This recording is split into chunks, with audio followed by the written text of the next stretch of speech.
हजुरको बजार बढेन, भोलि बजारको मुभमेन्ट सुरुमै म देखेन भने सम्झिनु पर्यो हामी बजारमा अनभिज्ञ रहेछौँ, हाम्रो बजार झुर रहेछ, हाम्रो बिग इन्भेस्टर पनि साना मान्छेलाई मार्ने मात्रै जन्मेको रहेछ भने थाहा पाइहालिन्छ हैन। हुन त उहाँहरूले हिजै ब्रोकरलाई फोन गरिवरी अस्ति अर्डर गरिसक्नु भयो। जियोस् राम्रो कुरो चाहिँ के हो, इनसाइडर इन्फर्मेसन चाहिँ राष्ट्रिय ब्याङ्कले दिएन छ क्या, सबै कुरा चाहिँ दिएन छ। हुन त त्योभन्दा धेरै कुरा उठेको थियो हैन। त्यसकारण बजारले भोलि राम्रो मुभमेन्ट देखाउँछ जस्तो लाग्छ मलाई भोलिदेखि नै। अब यो मुभमेन्ट देखाउँदै जाँदा चाहिँ राष्ट्रिय ब्याङ्कले फेरि पनि 2260 देखि 2500 भित्रमा चाहिँ अर्को नीति बदल दिनुपर्छ। त्यो 125 लाई फेरि 25 छोडेर 100 अनि संस्थागत लगानीकर्तालाई पुरै। जब बजार 3200 तिर जान्छ लगानीकर्तालाई जति किन्छौ किने भन्ने ठुलालाई पनि अवसर दिनुपर्छ। अवसर भनेको सानाले पहिला कमाइसक्नु पर्यो नि त हैन। त्यसपछि अब हमाल सरसँग मेरो व्यक्तिगत भेट पनि हुनेछ चाँडै 1-2 दिनमा। 2-4 नीतिको बदल दिनु भने हाम्रो मार्केट बढ्नु मात्रै हैन नि, बढीपछिको दिगो पनि बजार चाहिएको छ क्या।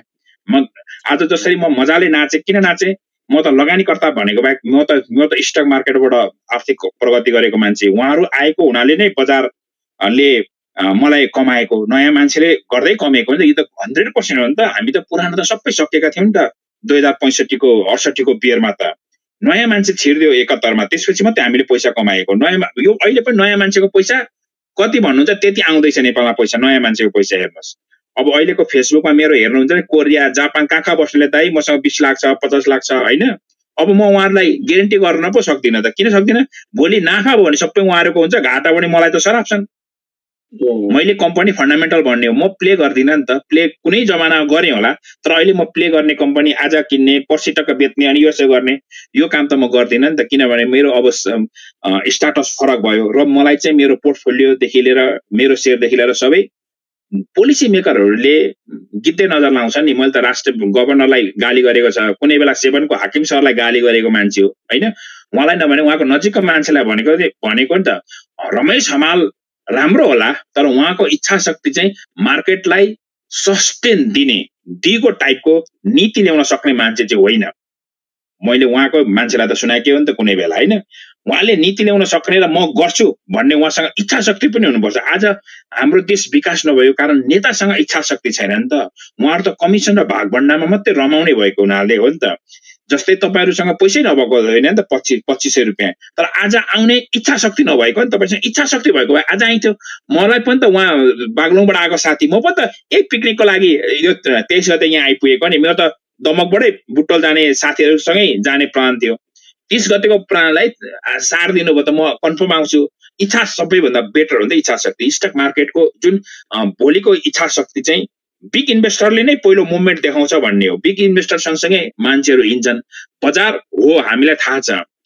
बिग इन्भेस्टरसँग पोलिसी मेकर नजिक हुन्छ, उनीहरूको लागि पोलिसी बन्छ, पोलिसी बन्नेसँग छलफल उहाँहरूको हुन्छ, इन्टिग्रेट रूपमा हैन डायलग भइरहेको हुन्छ, नजिक उहाँहरू हुन्छ। यो सत्य कुरा हो हैन। आम मान्छेहरूले उहाँहरूलाई नै हेर्ने हो र भोलिको दिनमा यदि स्टक मार्केट हाम्रो चाहिँ ध्वस्त रहेछ, भोलिको दिन नै बजार बढ्ने रहन्छ, भोलिको दिन चाहिँ घट्यो अरे, ल 10-20 अंकै घट्यो अरे भने सम्झिनु पर्यो हाम्रो बजार चाहिँ एकदमै माफियाको बजार रहेछ भन्नुपर्छ। भोलिदेखि बजार बढेन भने चाहिँ हैन, भोलिदेखि भोलिको ठाउँमै म बढ्छ भन्नेमा छु।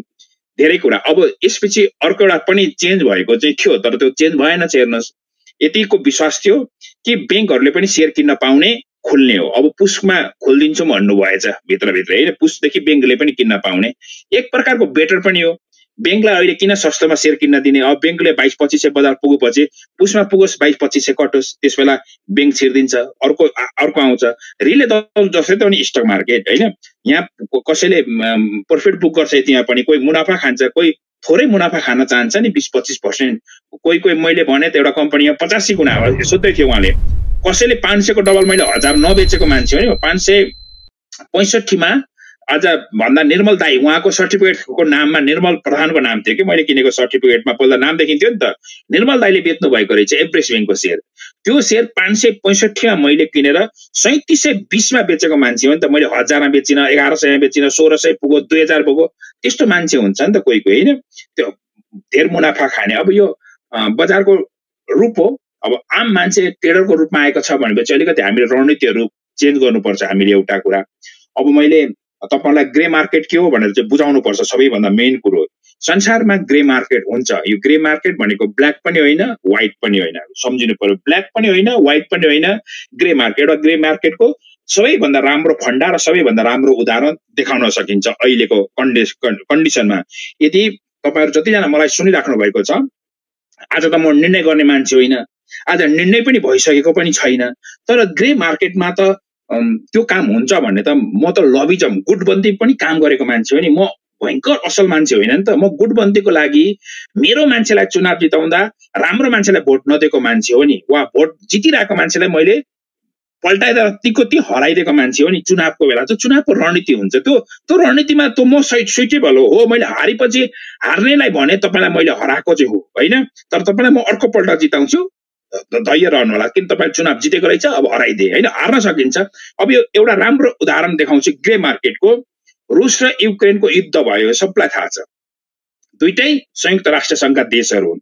जब रुसले आक्रमण गर्यो र रुसलाई मात्रै कारबाही गर्न खोज्यो अमेरिकाले वा संयुक्त राष्ट्र संघले, र भन्यो कि तेल रुसको तेल कसैले नकिन्ने भनेर, रुसको तेल बिकेन पनि। हेर्नुहोस्, तर रुसलाई तेल नबेचिकन उसमा पैसै छैन, तेल रुसलाई बिकेन। तर युरोपियनहरू सङ्कटमा पर्यो, तेल नआएर तेल किन्न पनि पाएन। तर अमेरिका र भारत जस्तो देशले चाहिँ ग्रे मार्केटमा तेल किन्यो। ग्रे मार्केट भनेको अमेरिका फेरि बार्गेनिङ भयो नि भित्र। के भयो, रुसलाई भन्यो तेल कसैले नकिन्ने, तेल त रह्यो 50% डाउनमा। भारत र अमेरिका अर्थात् अमेरिकन लबीले काम गरेर भारत र अमेरिकाले चाहिँ 50% डाउनमा तेल किने। त्यो 50% डाउनमा तेल रुसले नै इच्छा प्रकट गर्यो, दिए 50% डाउन। अब 50% डाउनको तेल लिएर हामीलाई भारतले चाहिँ 100% वा मार्केट प्राइसमा बेचिदियो। यो ग्रे मार्केट हो। रुसले पनि इच्छाले दिएको, ब्ल्याक पनि होइन, ब्ल्याकमा किनेको पनि होइन, हेर्नुहोस् व्हाइट पनि होइन, खास अर्काले दबाएर लिएको अमेरिकाले पनि। अब त्यो तेल लिएपछि प्रत्येक दिन वा 20 लाख ब्यारेल तेल वा 15 लाख ब्यारेल, कति म ठ्याक्कै एमाउन्ट भन्न सकिनँ, यति तेल प्रत्येक दिन साउदी अरबबाट पनि लान्छ। जसरी हाम्रो देशले वा भारतले भन्नुपर्छ, भारत र हाम्रो देशले जसरी हाम्रो पैसालाई पेग गरेका छन्, भारु 100 बराबर 160 वा भारु 1 रुपैयाँ बराबर 1 रुपैयाँ 60 पैसा, यसरी नै पेग अमेरिकाले 20वटा जति देशलाई गरेको छ, जुन मध्यपूर्वको देश र उसको लबी, उसको गुटबन्दीमा बस्ने देशहरूलाई गरेको छ। कतारमा 13,000 सैनिक राख्न दिएको पनि छ, अनि एमसीसी पास पनि गरिदिएको छ। अनि मध्यपूर्वमा हेर्ने सेनाको हेड, अमेरिकन पार्टीको हेड कतारमा राखिदिएको छ। त्यसकारण कतारको पैसासँग पेग गर्दैछ, कतारको विकास अमेरिकाले चाहन्छ, कतारीहरूले अमेरिकाको विरोध गर्दैनन्। साउदी अरबले पनि अमेरिकन डलरसँग पेग गरेको छ। साउदीले तेल किनिदिन्छ, अमेरिकाको खाद्यदेखि विभिन्न कुरा साउदीले किन्छ, साउदीको तेल अमेरिकाले किन्छ। अमेरिकाको तेल, साउदीको तेल यो पल्ट बेकेन अस्तिको 1-1.5 वर्षमा जुन युद्ध भयो त्यस बेला, र साउदी अरब छक्क पर्यो। प्रत्येक दिन 15 लाख ब्यारेल तेल अमेरिका लाने, हाम्रो तेल लाँदैन, 5-7 लाख मात्रै लान्छ। अनि अमेरिकाले भनौँ अहिले म 50% डाउनमा रुसको तेल किन्न पाएको छु, तपाईको म अलिक पछि किन्छु नि भनौँ, फेरि साउदीको पनि पैसा मिल्दैन। अनि साउदीले पनि भित्रभित्र अलिकति ग्रुपमा थर्काएर त होइन, अलिकति ब्ल्याकमेल गरेर ल तपाईको तेल पनि 30% मार्केट प्राइसमा 30% डाउन हो भने 20 लाख ब्यारेल पनि उठाइदिन्छु भन्यो। अमेरिकाले 20 लाख तेल पनि उठाइदियो। अब ग्रुपको, आफ्नै ग्रुपको देश, आफ्नै गुटबन्दीको देश हो फेरि साउदी अरब, कोसँग, अमेरिकासँग। अनि फेरि भन्यो म त तपाईको गुटबन्दीको देश, मलाई नै किन सस्तो, मेरो मार्केट भन्दा तलमा डाउनमा किन्ने मेरो तेल। अनि फेरि साउदीलाई भन्यो हो यो चाहिँ डिसिजन, भन्यो कि साउदी तपाईको घाटा हुँदैन, अमेरिकाले भित्रभित्रै भनिसक्यो। तपाईलाई 2034 को वर्ल्ड कप खेल्न दिएर कतारको भन्दा बढी बिजनेस गर्ने ठाउँ दिने, टिकटको भाउ माथि राख्ने, फिफालाई त्यो भन्दिने, अथवा फिफा मार्फत जाने के गुटबन्दी त्यस्तो हुन्छ के, लबिजम भन्छ भित्र। यो जेसीमा पनि हुन्छ। यो म लबिजमको शिकार पनि भएको छु, मैले पनि कसैको शिकार गरेको छु। यसका विभिन्न पार्टहरू हुन्छन्, त्यो भित्रै आन्तरिक मिल्छ। यो एउटा यो मार्केटलाई ग्रे मार्केट भनिन्छ। स्टक मार्केट भित्र पनि यस्ता ग्रे मार्केट हुन्छन्। अब मैले यसको परिभाषा चाहिँ यहाँ उदाहरण दिएँ। यो मार्केटमा चाहिँ मैले उदाहरण दिन मिलेन। ग्रे मार्केटमा किन दिन मिलेन, यो रेकर्डेड छ। मैले कहीँ उदाहरण दिएँ, पढाउँदाखेरि भने भिडियो नखिचेको ठाउँमा दिएँ, किनभने मलाई पनि त डर छ नि। कोसँग डर, बिग इन्भेस्टरसँग त म जहिले डराएकै हुन्छ। हेर्नुहोस्, पोलिसी मेकरलाई थाहा छैन सुभाष भट्टराईले कुन सेयर किनेर कहाँ प्लेज गरेको छ, कहाँ अप्ठ्यारो पारेको छ, के छ भने सबै थाहा छ। हेर्नुहोस्, हामीले गाली गरेपछि मेरा सेयर सबै अमाचरले हेर्नुभयो, गभर्नर साहबले सबै हेर्नुभयो होइन। जस फन्डामेन्टल कम्पनी किन्दो रहेछ, प्ले गरेको रहेछ उसको दुईटै डिम्याट एकाउन्टबाट भन्नुभयो अरे कि हाम्रो सुरज प्याकुरेललाई होइन। भनेको यति मेन हेर्ने हुन्छन् कि यो त्यो हेर्न त पाइँदैन, ब्ल्याक होल हेर्न त पाइँदैन, तर पोलिसी मेकरले हेर्छ त के गर्ने होइन। ग्रे मार्केट यस्ता कुराहरू चाहिँ हुन्छन् र यो उहाँहरूसँग भएका छलफल केही थियो कि बा भन्ने कुरा चाहिँ मैले पनि बुझ्न कोसिस गरेको थिएँ। त्यसकारण मेरो स्टाटस त्योभन्दा अगाडि नै मूर्त नीति आउनुभन्दा अगाडि दुईटा स्टाटस हेर्नुभयो होला। सुगा उडेको हरियो सुगा उडेको पहिल्यै पठाएको छ।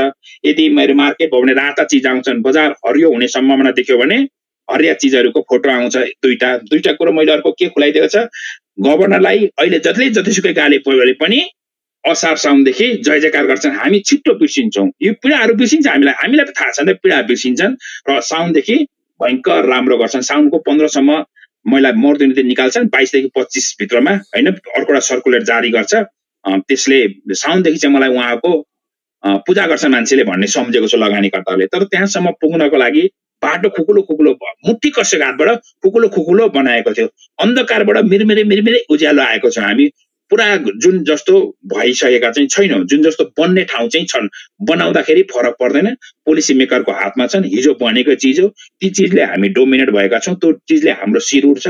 स्टक मार्केटलाई जे कुराले डोमिनेट गरेको छ त्यही कुरा चाहिन्छ क्या होइन। सर्पले टोएको छ भने सर्पकै विषको औषधि बनाएको हुन्छ कि यो स्टक मार्केटको शिर। मैले पहिला क्लब हाउसको जुन दिनमा क्लब हाउस आएँ यो 3 महिनामा फेरबदल हुँदैन। यहाँभित्र राजनीति हुन्छ, यहाँभित्र ग्रे मार्केट हुन्छ, यहाँभित्र धेरै कुराको परिवर्तन हो भने मात्रै यो कुरा परिवर्तन हुन्छन्। पार्टीका कुराहरू हुन्छन् होइन, यहाँ सरकार गिरेको छ, यहाँ धेरै कुरा हुन्छ। यो 1-1.5 वर्ष चाहिँ यो बजार तल रहन सक्छ है, यस्तो डेन्जर हुन सक्छ है। यो नीति चाहिँ बजार तलमाथिको कुरा होइन, नीति चाहिँ बदलिँदैन भनेको, तर अब बदलिने ठाउँमा पुगेका छन्। र मलाई लाग्छ गुटबन्दीको पुस्तक उहाँले पनि पढ्नु भएको छ, लबिजमको पुस्तक होइन। आइएमएफ थाहा छ नि, हेगले आइएमएफले अनि मानवाधिकार यो सबै अमेरिकाले हेर्छ कि माथि, त्यसबाट कन्ट्रोल गर्ने हुन्छ क्या, कन्ट्रोल होइन। संसारको अर्थ हेर्ने कन्ट्रोल गर्ने सबै अमेरिकाले हेरिरहेको हुन्छ र संसार अमेरिकाले चलाएको चाहिँ छ। त्यस्तो कुराहरू चाहिँ हामीले थाहा पाउनुपर्छ है। अब मार्केट पनि यस्तो चलेको हुँदो रहेछ भनेर थाहा पाउनु पर्यो। हामी 60 लाख भने पनि हामीलाई थाहा छैन। मार्केट त जम्मा यो बजारको त 200 जना क्रिम मान्छेबाट घुमाउने बजार त हो नि, पैसाले खेल्ने बजार हो नि। मनीको पावर छ नि त स्टक मार्केटमा होइन। भोलि मनीको पावर सो हुन थाल्छ भन्ने मेरो हो। उहाँसँग फन्ड नभए पनि फन्ड स्रोत गर्न थालिसकेका छन्। वा घर जग्गा राखेर वा व्यवहार मिलाएर फन्डहरू चाहिँ उहाँले रेडी गर्नुभएको छ। सायद भोल्युमहरू पनि आउने सम्भावना छ मलाई लाग्छ होइन। बजार चाहिँ बढ्ने रेखाहरूमा चाहिँ छन्, अब बजार ओर्लिने ठाउँहरू चाहिँ छैनन्। यी कुरा चाहिँ क्लियर कट हो। अब यो बजार भर सुपर टप आउन चाहिँ टाइम लाग्छ अब फेरि होइन। भनेको मतलब 32 ब्रेक गर्दै लगभग पहिलाको बुल जस्तो 3-4 वर्ष लाग्छ नि। 70 देखि बजार बढ्न थालेको 73 मा मात्रै हाई भयो नि त होइन। अस्ति पनि त बजार त 19 मा डाउन भयो, 20-21 मा 2 वर्ष लाग्यो अस्तिको अप देखिनलाई। यो अप चाहिँ 2 वर्षमा अप नदेखिन सक्ने सम्भावना चाहिँ छ हाम्रो मार्केटमा कि हाम्रो मार्केटको अप 3-3.5 वर्ष लाग्न सक्छ।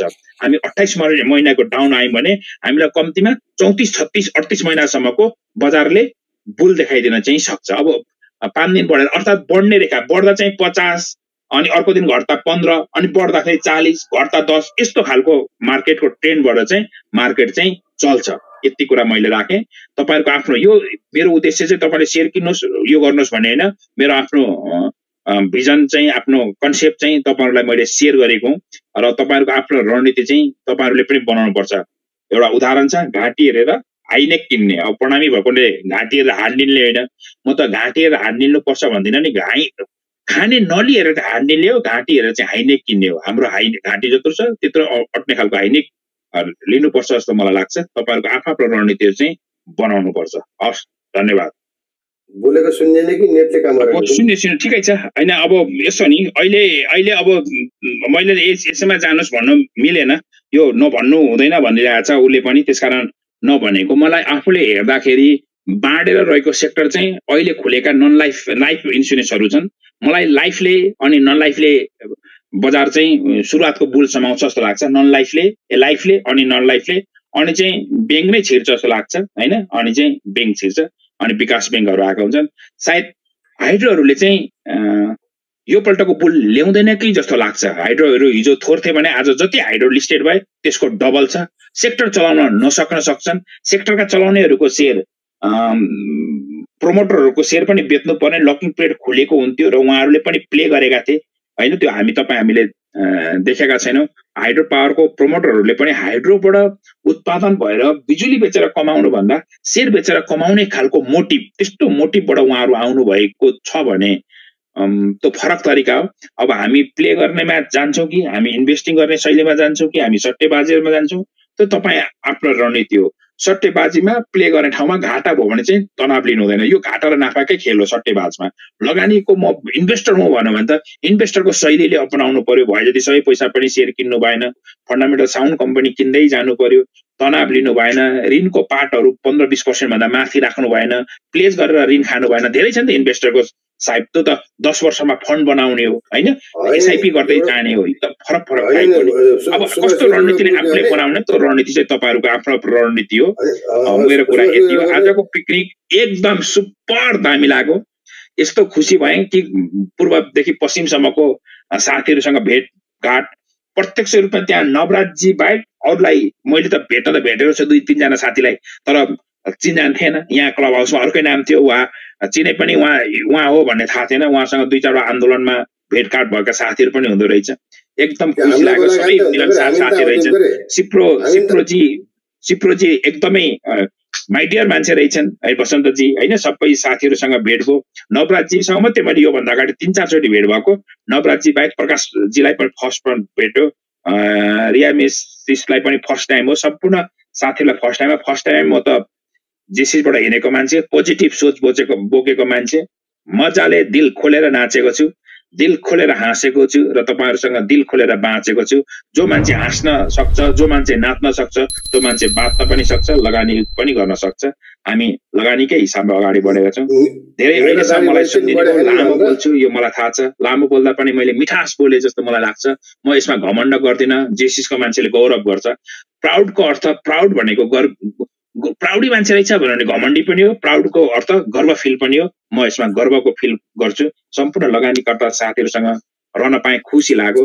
धेरै धेरै धन्यवाद। तपाईहरु आइदिनु भयो। तपाईहरुसँग फेरि अर्को पिकनिकमा भेट्नेछु र म रूपन्देही आउँदैछु बुटोल। चापागाईजीसँग चाहिँ बुटोलसँग सँगै टक्क गफ गर्ने दाजुभाइ, टेन्सन नलिने। तपाईलाई भेटे पनि यहाँ मेरो क्लब हाउसमा भेटेको कुरा चाहिँ राख्दिनँ। चापागाईजी हस्, धन्यवाद।